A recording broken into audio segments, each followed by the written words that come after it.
que venimos de muy lejos, ya lo sabe todo el mundo. No cumplimos nuestros sueños y ahora somos trotamundos. En términos generales, escuchando las vagas y genéricas explicaciones del ministro de Defensa sobre este nuevo episodio que se ha conocido como el escándalo Andrómeda. Ya me referiré un poco a ese tipo de asuntos. Yo creo que es fundamental esta reflexión que ustedes están haciendo y que debe conducir a planteamientos concretos, a planteamientos serios de la academia, de los sectores que se dedican a la investigación con relación al proceso de paz en el que estamos hoy. Primero, antes de entrar, por supuesto, a la posguerra, que es un término que yo prefiero al de posconflicto, vale la pena, por supuesto, hacer alusión al actual momento, en el que de ninguna manera está ganada la firma de un acuerdo entre las FARC y el gobierno, porque ya aquí se enunciaban algunas de las dificultades que vamos a enfrentar en ese proceso y que básicamente tienen algunos escenarios fundamentales hoy en el debate político, y ese es un primer asunto al que hago referencia. Por supuesto, aquí está el primer problema que atañe a la el propio desarrollo de las conversaciones en La Habana. Ya se ha dicho que restan probablemente los puntos más difíciles de discusión en la mesa de conversación, ni más ni menos que aquel que atañe al modelo de justicia, verdad y reparación para las víctimas, y el asunto que también es fundamental de cómo terminará el conflicto armado. Esos temas, por supuesto, tienen una agenda llena de dificultades y en la cual vamos a requerir una tensión entre lo más exigente posible y también lo más comprensivo posible para llegar a un punto en el que sea posible la verdad y la justicia para las víctimas, pero también la paz. Yo digo que aquí es necesario partir de lo que hay hoy, no partir de una situación abstracta. La realidad es que hoy hay 3.000 miembros de la guerrilla en las cárceles colombianas, entre los cuales están varios de sus comandantes, sobre todo de mandos medios, y que han sido condenados o están siendo condenados a penas que son penas considerables en términos de lo que dispone el Código Penal y la ley colombiana. Igual todos los miembros del secretariado de las FARC y todos los miembros de la delegación del equipo de las FARC tienen condenas. Y eso no significa, con esto no quiero decir que la justicia se haya hecho con relación a las FARC, sino que existe, por supuesto, una mínima base para la discusión de este asunto. Es decir, a diferencia de un proceso como el que vivimos hace unos años con relación a los paramilitares, proceso en el cual, cuando se llegó a la adopción de la Ley de Justicia y Paz, ni siquiera sabíamos quiénes eran muchos de estos señores, porque no les conocíamos ni siquiera el rostro. Aquí ya hay digamos, un estándar de justicia, lo que no significa que no haya en una situación de justicia y de verdad que hacer un trabajo con muchas víctimas de la guerrilla de las FARC para que puedan obtener su derecho a la verdad y la justicia y la reparación. Del lado de las fuerzas militares, tenemos que hay una cantidad considerable de miembros de la fuerza pública que están siendo investigados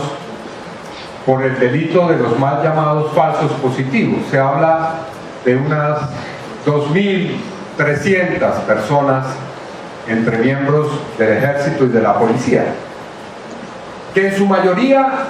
en su inmensa mayoría son miembros de la base de estas instituciones. En Colombia son contados con los dedos de la mano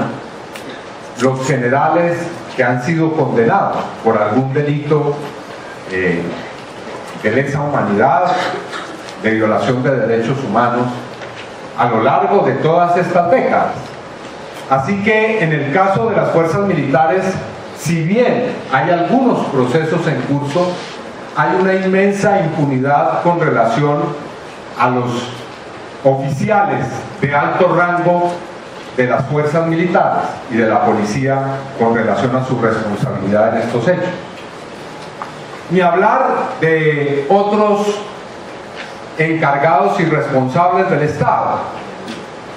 Por crímenes de lesa humanidad no hay un solo ministro condenado hasta el día de hoy, ni tampoco se ha llegado a determinar la responsabilidad de algún presidente de la República en esta materia. Y yo llamo la atención que sería un poco absurdo y lógico pensar que después de más de 6 décadas de conflicto armado, pues los altos responsables del Estado no tengan nada que decir ni nada que ver con todo esto. Por supuesto, no se cae de su peso que tienen una responsabilidad y que debería ser parte de este proceso de discusión. E igual con relación a otros sectores, los sectores empresariales, los sectores transnacionales, incluso los medios de comunicación, fíjense ustedes, y que no se diga que vamos aquí a desatar una persecución y censura contra los grandes medios, pero yo creo que independientemente de la responsabilidad penal, judicial que tengan todos estos actores, yo creo que los sectores que han sido dirigentes o que han tenido una influencia en la vida nacional, todos y cada uno tendrá que asumir alguna responsabilidad cuando se termine este conflicto. Porque no puede ser que los partidos políticos, por ejemplo, y sus dirigentes, que los grandes medios de comunicación, que los gremios empresariales simplemente reduzcan la cosa a ver si va a haber justicia con las FARC y algunos soldados y policías y se laven las manos de su responsabilidad en el conflicto. Aquí va a haber que hacer un mea culpa, por supuesto, de todos aquellos que, bien sea por su omisión o por su acción directa, han tenido responsabilidad en el conflicto armado. Y ahora se discute en torno a cuál debe ser ese mecanismo y ese procedimiento. Aquí ya se han enunciado las dificultades y los problemas que tiene encontrar esa fórmula. Pero hay un material que va a permitir esa discusión. Ese material consiste en más de 7.000 propuestas que llevamos desde las mesas regionales, hechas por las comisiones de paz del Congreso, y que provienen de las víctimas, de sus organizaciones, de estamentos que tienen que ver directamente con el problema de la justicia. La mesa de conversaciones seguramente deberá considerar esas propuestas y deberá considerar lo que tengan que decir las víctimas que vayan directamente a la mesa, como debería ser, a sustentarlas y a pedirle tanto a guerrilla como gobierno que asuman su responsabilidad en este asunto. Existe la posibilidad, como ha ocurrido con relación a los 2 puntos anteriores, que haya un foro, muy probablemente organizado por la Universidad Nacional y por la oficina o el Programa de Naciones Unidas para el Desarrollo, en el cual se trate este asunto y de ahí emerjan otra serie de propuestas o se reafirmen las que ya tiene en la mesa de conversaciones la guerrilla y el gobierno. Existe un mínimo marco legal sobre el que habrá que discutir, la ley 1448 o ley de víctimas y de restitución de tierras, que tiene, como lo hemos dicho incansablemente, inmensas debilidades y limitaciones. Existe una discusión en ciernes que ya tiene un carácter constitucional acerca del llamado marco jurídico para la paz. Existen los tratados que ha firmado Colombia en el sistema interamericano, en la justicia penal internacional y en otras instancias, y que crean también un marco de obligaciones con relación a lo que debe ser este asunto. Yo creo que ese es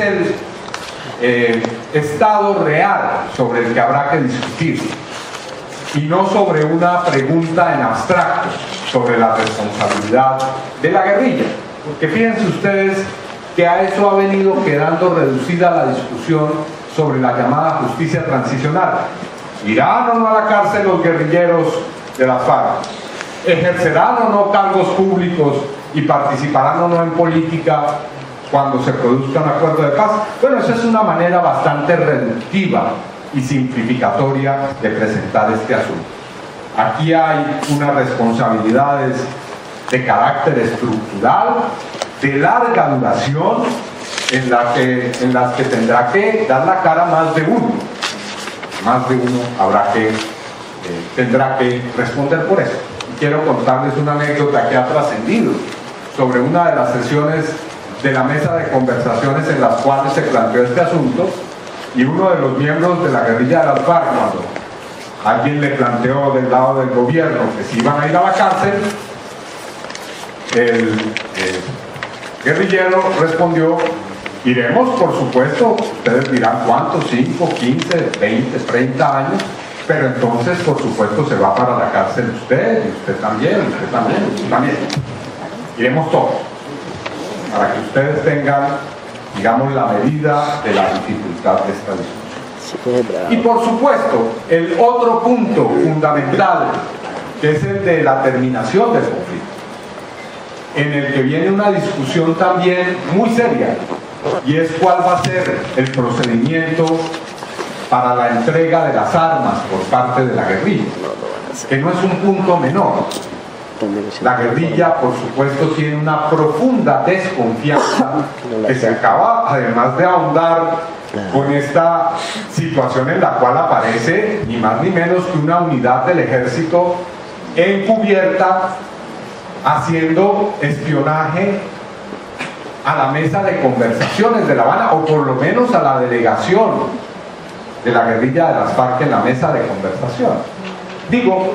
en medio de ese ambiente tan grande de desconfianza, habrá que discutir este tema y otros. ¿Cuándo y de qué forma participará políticamente la guerrilla? ¿Cuáles van a ser los mecanismos concretos de la reintegración a la sociedad? ¿Cuáles van a ser los mecanismos concretos para garantizar el cumplimiento y la verificación de los acuerdos? No solamente en materia de justicia, sino en materia política, etcétera, etcétera. Y a ese escenario hay que sumarle el otro, el de una, esperamos nosotros, pronta apertura de una mesa de conversaciones con el Ejército de Liberación Nacional, que ya más o menos podemos decir que va a tener grandes similitudes con el proceso de las FARC, pero que va a tener también unos temas que pueden ser distintos. Se ha hablado de que en la mesa con el ELN se le ha tocado el problema de la llamada locomotora mineroenergética, esa figura tan alegre que se ha inventado este gobierno para hablar de esa catástrofe que son las transnacionales que explotan los recursos minerales y del petróleo en Colombia. A todo eso habría que añadirle un tema más que es fundamental, y es el tema de la discusión de cómo van a ser refrendados esos acuerdos. si será por la vía exclusivamente del Congreso de la República, cosa que yo considero sería totalmente unilateral, sino que además habrá que sumarle un mecanismo popular de participación refrendatoria y la posibilidad de una asamblea constitucional o constituyente. Veo muy difícil, se los digo sinceramente, que esa asamblea pueda ser convocada en los próximos 2 o 3 o 4 años. Sin embargo, creo que es una necesidad de carácter insoslayable, porque como vemos el panorama de la Constitución de 1991 y si se quiere sus avances, poco va a quedar. La última puñalada que se le pegó a la acción de tutela la dio el Congreso al cerrar las sesiones en el mes de diciembre, cuando fue aprobada una ley que desarrolla la llamada sostenibilidad fiscal, una ley que reglamenta ese principio según el cual esa ley podría contener, o contiene mejor, el hecho de que cualquier dependencia del gobierno podrá hacer acciones ante las Cortes cuando considere que se vulnera el principio de sostenibilidad fiscal por las tutelas, por ejemplo en el campo de la salud, en el campo de la reparación de víctimas, etcétera, etcétera. Es decir, para decirlo sin tantas vueltas, esa decisión es una decisión que de una manera muy seria agrede esa acción que tenían o que tienen los ciudadanos hasta el día de hoy. Eso con relación a la mesa, pero hay otros escenarios igualmente importantes. Uno de ellos, el de la destitución en ciernes del alcalde de la ciudad de Bogotá, Gustavo Petro, que es un escenario político supremamente importante por razones que no voy a explicar ahora. E igualmente el escenario de la protesta de los campesinos y de los pequeños productores, que precisamente tiene que ver con todo este escenario que se está dando en La Habana de una u otra forma. Ese escenario político deberíamos además, o a ese escenario político deberíamos además sumarle el hecho de que el gobierno sigue manteniendo una política esquizofrénica con relación a la paz.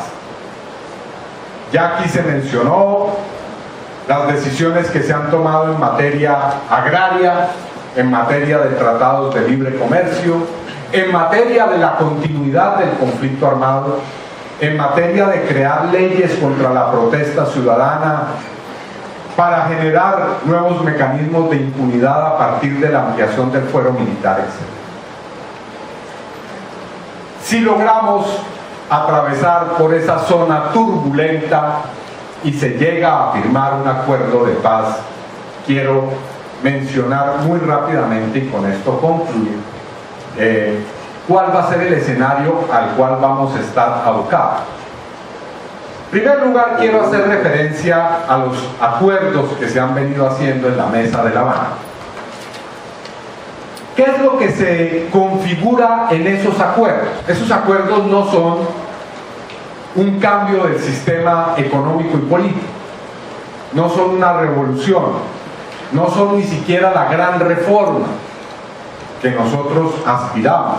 que se dé en Colombia, pero tampoco son acuerdos anodinos, tampoco son acuerdos insignificantes. Y voy a llamar la atención sobre un aspecto de esos acuerdos que vale la pena tener en cuenta. A mi modo de ver, habría que ver esos acuerdos no como acuerdos separados, es decir, como el acuerdo agrario, el acuerdo político, el acuerdo sobre el tema del narcotráfico, como si se tratara de asuntos dispersos,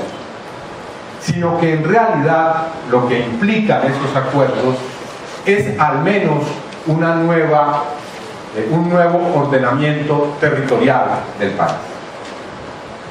Porque si ustedes se fijan, en el primero de los acuerdos, el acuerdo agrario, está planteada una figura que ya existe en la ley colombiana, pero que se convierte en la columna vertebral del acuerdo agrario, y es la creación de varias zonas de reserva campesina en el país. Eso implica un cambio en la geografía política y económica de Colombia. Significa que en las regiones donde hay mayor conflicto armado hoy, se pueda crear una situación en la cual los campesinos, sus comunidades, puedan ser respetados en torno al tema de la tenencia de la tierra, en torno al asunto de los programas de desarrollo rural y en torno al problema de un cambio institucional del Estado allí. Hoy existen esas zonas, que son al menos 200 municipios del país, una situación en la que lo único que impera es la presencia militar del Estado a través de las llamadas zonas de consolidación territorial. Bueno, allí en ese sitio o en esos sitios deberá crearse las zonas de reserva campesina, que no son distintas a las zonas en las cuales se debe crear también una circunscripción electoral especial por unos años. Es decir, que en esas zonas también se va a crear la posibilidad de que los movimientos sociales y políticos que están allí, no que vengan de afuera, puedan elegir representantes a la Cámara y al Congreso de la República. Esas mismas zonas van a ser en las cuales se van a desarrollar nuevos modelos de tratamiento del problema de los cultivos de uso ilícito,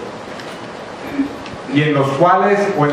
va a tener que surgir una nueva institucionalidad, comisiones de la verdad locales, comités de reconciliación, mecanismos de veeduría ciudadana. Con esto quiero decir sencillamente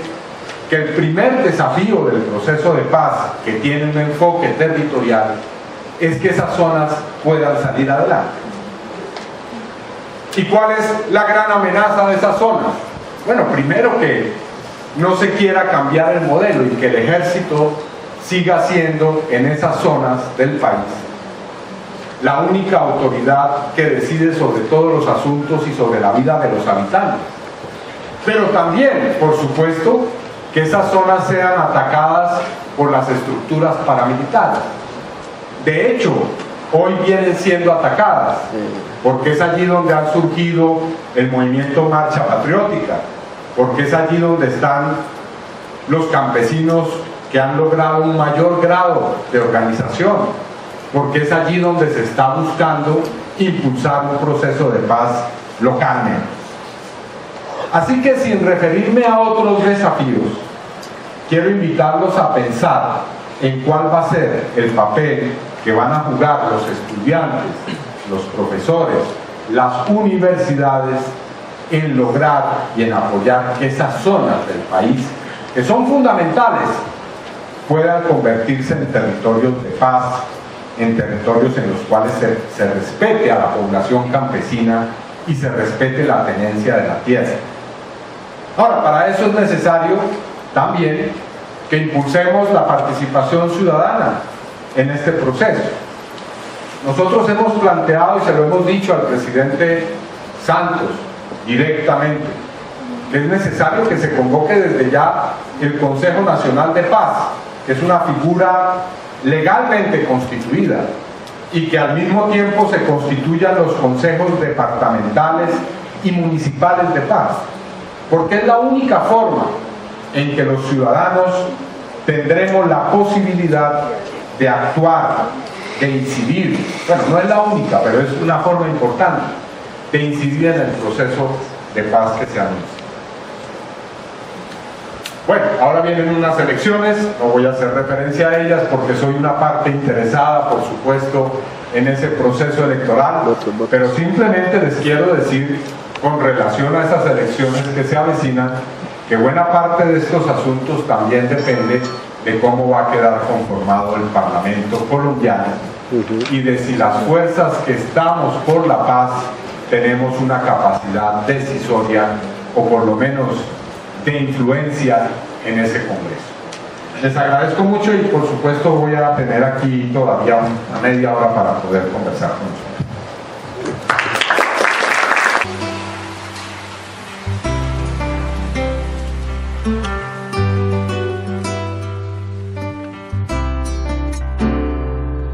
Que venimos de muy lejos, ya lo sabe todo el mundo. No cumplimos nuestros sueños y ahora somos trotamundos.